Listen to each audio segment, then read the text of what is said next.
yego yari yabiteguje abantu ikipe ya Rayon Sport ku bantu bari ba imbuga nkoranyambaga z'ikipe ya Rayon Sport yaba X ndetse na Instagram bari bamateguza ko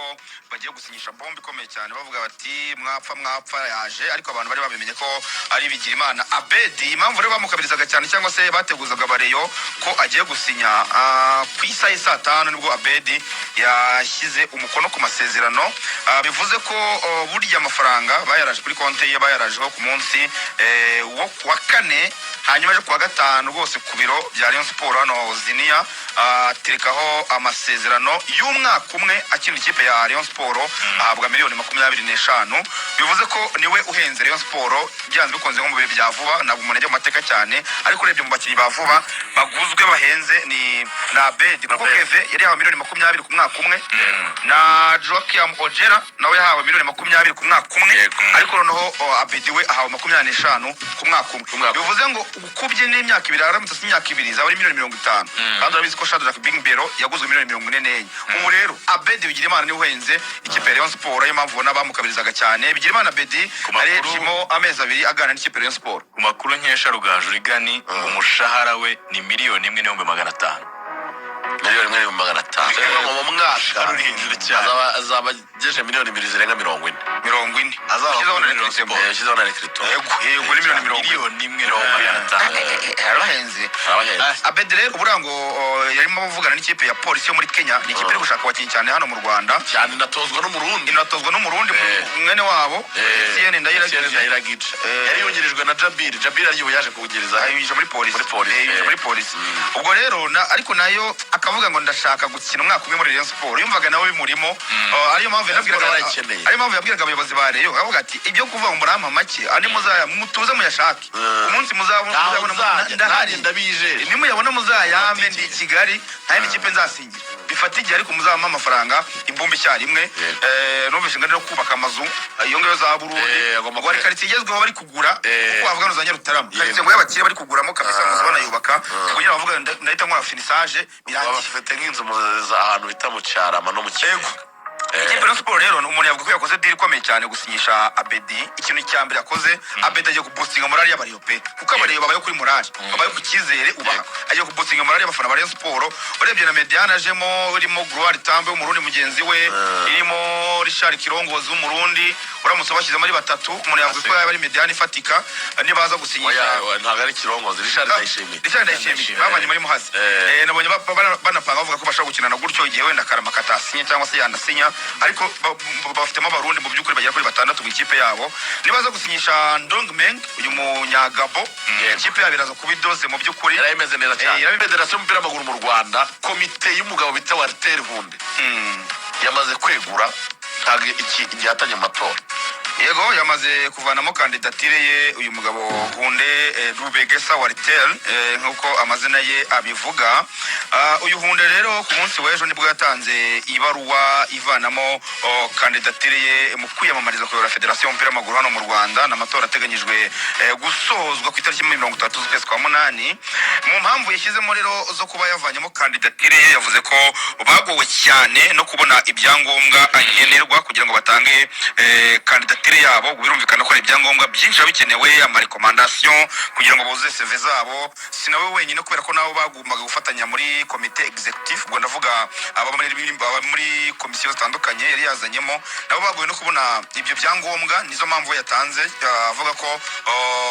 cyane ko urabizi ko mu kwezi gutaha nibwo bazatangira kugenda baca mu madosiye ya buri mukandida nawe yatanze bareba ko byuzuye babonye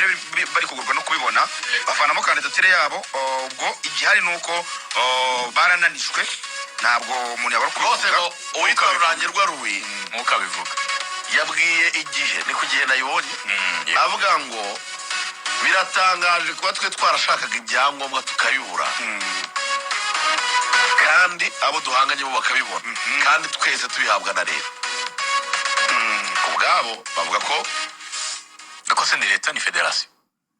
hari ibyangombwa uvana muri leta bikora muri leta ariko n'amasinyatire y'abanyamuryango right y'abanyamuryango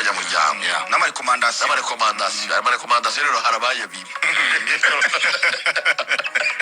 kubohereza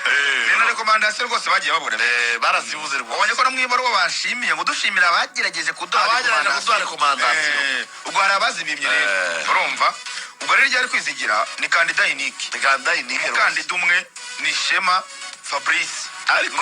ariko muri groupe ye abantu bari muri groupe ye harimo ngo nka babiri bashobora guhinduka mbere ya tariki 30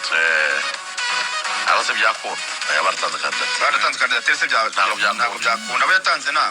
yatanze nabo ubwo rero Walter